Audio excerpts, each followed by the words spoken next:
खबर जहां पर सूत्रों के हवाले से खबर सामने आ रही है, एसपी विक्रांत वीर पर कार्रवाई की गई है।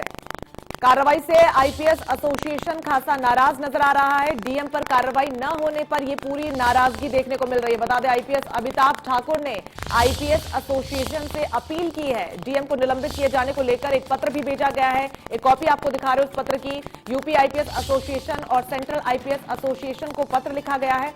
पुलिस अफसरों पर कार्रवाई अपेक्षित थी, क्योंकि जिस तरीके से एसपी को निलंबित कर दिया गया उसके बाद से लगातार ये पूरा मामला गर्माता जा रहा। आईपीएस अमिताभ ठाकुर ने आईपीएस एसोसिएशन को एक पत्र लिखा है। डीएम को निलंबित किए जाने को लेकर ये पूरा पत्र लिखा गया है, क्योंकि सबसे महत्वपूर्ण भूमिका इस पूरे कांड में डीएम की ही रही है। डीएम का वीडियो वायरल हुआ, डीएम का बयान वायरल हुआ, लेकिन इन सब के बीच पुलिस वालों पर कार्रवाई की गई। लेकिन बड़ा सवाल यह है कि डीएम पर गाज कब गिरेगी, उसको लेकर नाराजगी अब देखने को मिल रही है। डीएम पर कार्रवाई न होने से ये नाराजगी देखने को मिल रही है। हालांकि आम जनता, खुद पीड़ित परिवार लगातार मांग कर रहा है कि डीएम को सस्पेंड कर दिया जाए, आने वाले समय में कोई बड़ा पद उनको ना दिया जाए।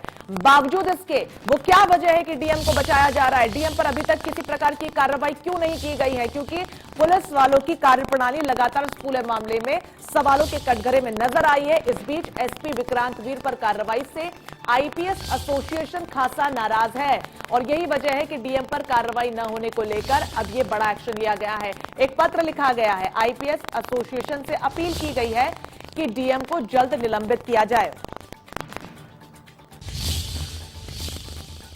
इस पूरी खबर पर ज्यादा अपडेट्स के लिए सहयोगी रवि लखनऊ से हमारे साथ सीधा जुड़ गए। रवि, जिस तरीके से एक के बाद एक इस पूरे घटनाक्रम में पुलिस की कार्यप्रणाली पर सवाल उठे हैं, कार्रवाई की गई, अच्छी बात है, लेकिन सबसे ज्यादा इन्वॉल्वमेंट जो था वो डीएम साहब का था, उन पर अभी तक कोई गाज नहीं गिरी है, नाराजगी अब देखने को मिल रही है। क्या कुछ अपडेट्स है मामले में?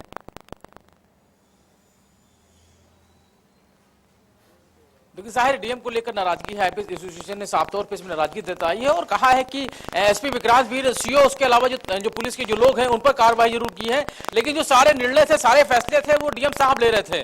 अगर जो वीडियो की बात करें, जो वीडियो वायरल हुआ है, साफ तौर पे वो वीडियो साफ करता है कि डीएम साहब किस तरीके से पीड़ित परिवार को धमका रहे हैं। और कहीं ना कहीं अगर बात करें तो उन्होंने जो कहा मीडिया आज है कल चली जाएगी, हम यहीं पर रहेंगे, तो साफ तौर कहीं ना कहीं उनका कहने का जो मकसद था वो साफ था कि मीडिया चली जाएगी, मीडिया पे भले ही आप कुछ भी बयानबाजी कर लीजिए, लेकिन जब मीडिया चली जाएगी तब हम आपको कहीं ना कहीं नुकसान भी पहुंचा सकते हैं। इशारों में जरूर उन्होंने ऐसी बात कही, लेकिन जिस तरीके से अगर बात करें तो आईपीएस एसोसिएशन ने जरूर इस मामले को लेकर गंभीरता से लिया। इस मामले में डीएम साहब पर इस तरह ठीकरा फोड़ने का जो काम वो किया जा रहा है और कहा जा रहा है कि जो फैसले थे, सारे जो निर्णय थे, वो सब डीएम साहब ले रहे थे, लेकिन जो पुलिस के लोगों पर कार्रवाई की गई वहीं तक ही नहीं, उसके अगर डीएम साहब पर भी कार्रवाई कब होगी, फिलहाल इसका भी इंतजार किया जा रहा है। लेकिन जिस तरीके से अगर बात करें 14 तारीख की जो घटनाक्रम था, उसके बाद लगातार दिन ब दिन जिस तरीके से घटना आगे बढ़ती चली गई, उसके बाद घटना इतनी बड़ी हो गई कि आज साफ तौर पर दिल्ली के निर्भया कांड से इसकी तुलना की जा रही है। और साफ तौर पर लगातार जिस तरीके से विपक्ष सत्ता पक्ष को घेर रहा है और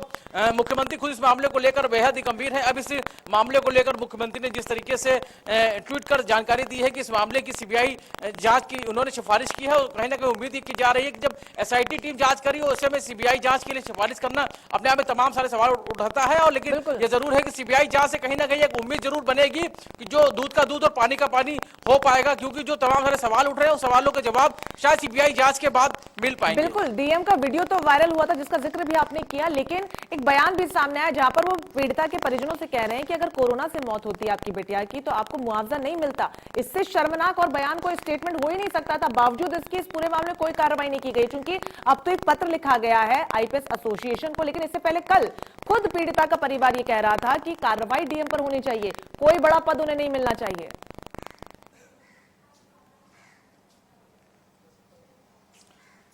देखिए, जाहिर है तमाम तरीके की जो बयानबाजी हो रही है जिला प्रशासन की तरफ से, जिला अधिकारी महोदय की तरफ से जो बयानबाजी हो रही है वो अपने आप में तमाम सारे सवाल उठा रही है। लेकिन उनको ये देखना चाहिए कि अगर मुख्यमंत्री किसी मामले को इतनी गंभीरता से ले रहे हैं, बाकायदा एसआईटी की टीम का गठन किया गया है जो इस मामले की जांच कर रही है, बाकायदा डीजीपी अपर मुख्य सचिव गृह खुद मौके पर जाते पीड़ित परिवार से मिलते हैं, तो कह सकते हैं पुलिस के जो लोगों पर कार्रवाई हुई, इतनी सारी चीजें होने के बावजूद भी डीएम साहब अपने रुख से बदल नहीं रहे हैं। कहीं ना कहीं ये अपने आप में तमाम सारे जो सवाल उठाता है, उनको सहानुभूति क्यों उस परिवार से नहीं है, पीड़ित परिवार कि बेटी चली गई है, उसके साथ जो अमानवीय व्यवहार किया गया है, उसकी मौत के बाद उसके परिवार वालों को अंतिम दर्शन करने नहीं दिए, कि उनके घर से जो विदाई करने की जो इच्छा थी परिवार वाले वो नहीं करने दी, पेट्रोल डालकर पूरे जो उसकी मृतका थी उसको जला दिया गया साफ तौर पे। उसके बावजूद भी इस तरीके की बयानबाजी हो रही है, अपने आप में तमाम सारे सवाल उठा रहा है। आईपीएस एसोसिएशन की नाराजगी है वो साफ तौर पे ये है कि डीएम जब सारे फैसले ले रहे तो डीएम पे कार्रवाई क्यों नहीं गई, सिर्फ पुलिस के अधिकारियों पर ही कार्रवाई क्यों की गई, यह सवाल है और इसको लेकर लगातार राजनीति भी हो रही है। जी बिल्कुल रवि, जिस तरीके से अब ये पूरा पत्र लिखा गया है, क्या आईपीएस एसोसिएशन की तरफ से किसी प्रकार की प्रतिक्रिया सामने आई है, ऑफिशियल स्टेटमेंट दिया इस मामले में?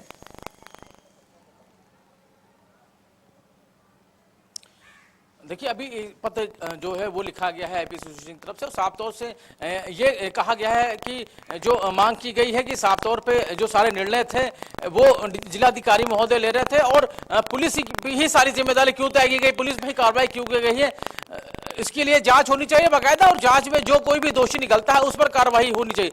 सिर्फ पुलिस ही जिम्मेदार नहीं, जिलाधिकारी महोदय भी जिम्मेदार हैं। जी बिल्कुल, ऐसे में लगातार राज्य सरकार पर भी सवाल उठ रहे हैं कि क्यों डीएम पर कार्रवाई नहीं हो रही है। हालांकि तमाम भारतीय जनता पार्टी की तरफ से नेता सामने आ रहे हैं और बेतुके बयानों की तो झड़ी सी जैसे लग गई है, लेकिन इस पूरे मामले पर खासतौर पर डीएम साहब की जो आपत्तिजनक टिप्पणियां हैं, जो आपत्तिजनक वीडियोज वायरल हो रहे हैं, उसको लेकर किसी प्रकार की प्रतिक्रिया सामने नहीं आई है।